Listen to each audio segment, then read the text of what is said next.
The war in Ukraine is still raging. April 18th, 2026.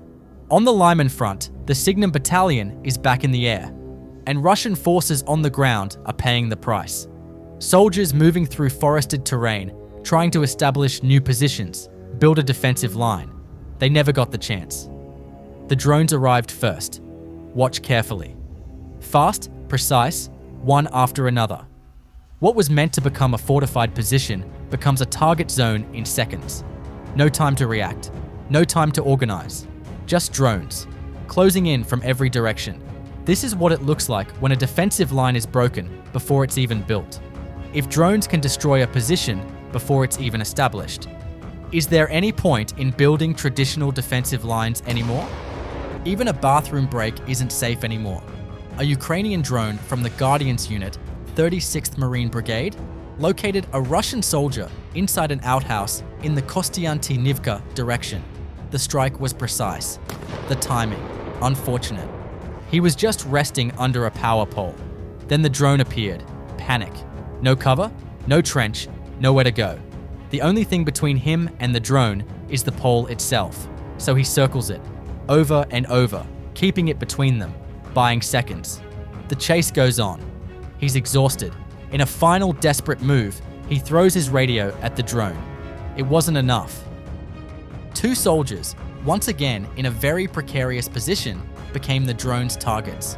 Although one of the soldiers immediately began to flee upon seeing the drone, the other was left face to face with it. A chase ensued for a while.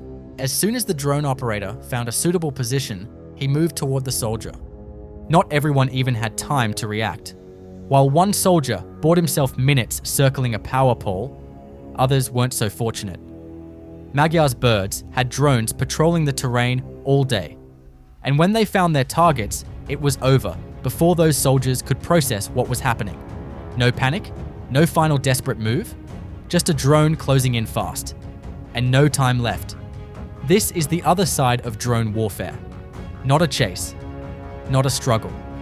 Just the relentless, methodical work of operators who've been watching all day, waiting for the right moment.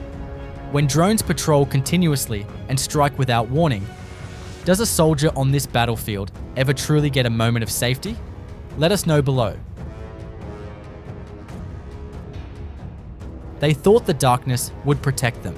Ukrainian SBU drone operators were already in the air, thermal cameras locked, scanning the front line for movement. And Russian units were moving, vehicles repositioning, soldiers on foot between positions, all of them convinced that night meant safety. It doesn't, not anymore. Watch the footage, target after target, glowing white against the cold ground, completely unaware they're already in the crosshairs. One by one, the operators work through them. No rush, no warning given. Thermal cameras don't care about darkness, they see heat. And on a cold night on the front line, a moving soldier lights up like a signal flare. As thermal drone technology becomes standard, has nighttime movement on this battlefield become more dangerous than moving in daylight? What do you think? This time, Ukraine's security service units operating in the most remote northern reaches of the Donetsk region, far from the main front, far from the cameras, but not far from Ukrainian drones. Soldiers on motorcycles, soldiers on foot, vehicles moving between positions, all of them targeted. In a single day, hundreds of targets across this sector alone. This is what total aerial dominance looks like. The north of Donetsk thought it was the quiet sector. It isn't anymore.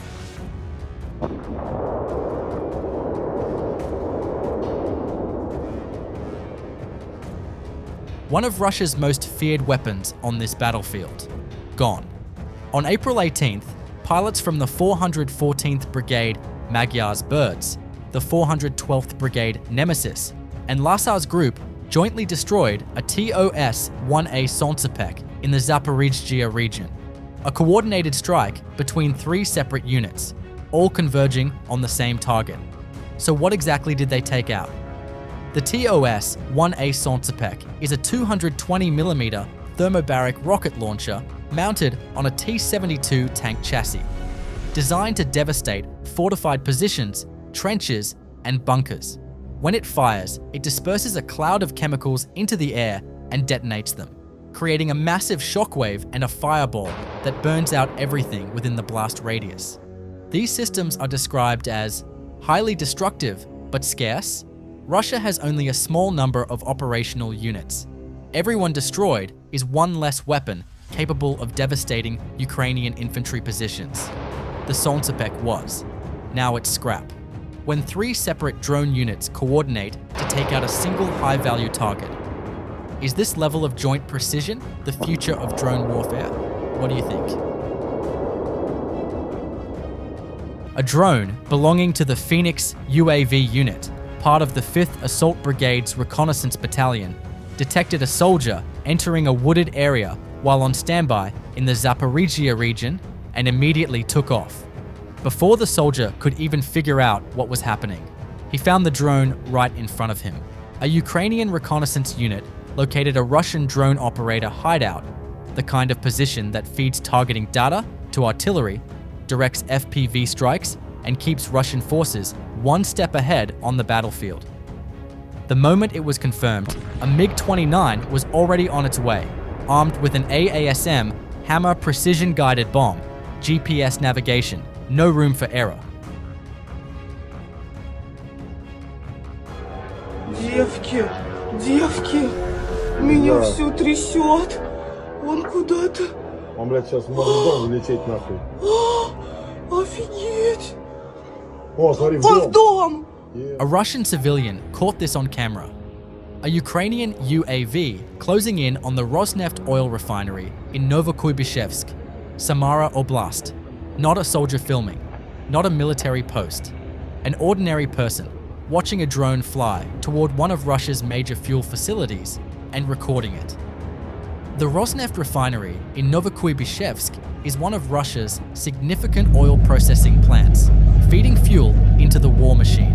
And Ukraine just sent a message directly to its doorstep, nearly 1,000 kilometers from the front line. This is what the expanding reach of this war looks like from the Russian side. 3 BM-21 Grad rocket launchers, 1 tank, all destroyed in a single operation by the Signum Battalion on the Lyman front. Watch the footage carefully. Day strikes, night strikes, thermal vision systems keeping the pressure on around the clock. Vehicle after vehicle, system after system, located and hit. The Grad launches first. Each BM-21 can unleash all 40 of its 122mm rockets in under 40 seconds, saturating entire areas in moments. Taking out half a battery in one operation means dozens of future strikes that will never happen. Then the tank, also gone. Signum doesn't stop when the sun goes down. Thermal drones keep the battlefield lit all night long, and everything that moves becomes a target. When a single battalion can destroy artillery batteries and armor in the same operation, day and night, how long can Russia sustain these losses on the Lyman front? Let us know below. No infantry needed, no one crossing the line. Ukraine's forces are laying remote minefields, from the air, from a distance, precisely where Russian logistics routes run. Every mine on screen is a shield for Ukrainian infantry on the other side. The numbers are significant. Over 5 kilometers of minefields laid every month, both on the contact line and beyond it, cutting off approach routes before Russian units can even get close to Ukrainian positions. This isn't just defense, it's denial. You can't assault what you can't reach, and you can't resupply what you can't move through. That's everything for today. Here's where things stand as of April 18th, 2026. Day 1515 of this war. Russian forces have now lost over 1,317,000 personnel since February 2022, with 1,080 casualties recorded in the last 24 hours alone. Overnight, Ukrainian forces continued striking Russian oil infrastructure, hitting targets in Crimea and Russia's Samara Oblast. The energy campaign shows no sign of slowing down. On the front line, the heaviest fighting is concentrated in the Kostiantynivka and Pokrovsk sectors, with 118 Russian attacks recorded since midnight. Russian forces are also building up near Vovchansk, attempting to push further into the Kharkiv region. The front holds, the drones keep flying, and as you saw in today's footage, no position, no vehicle, no moment of rest goes unnoticed. If you made it this far, drop a comment. Tell us which clip stood out today.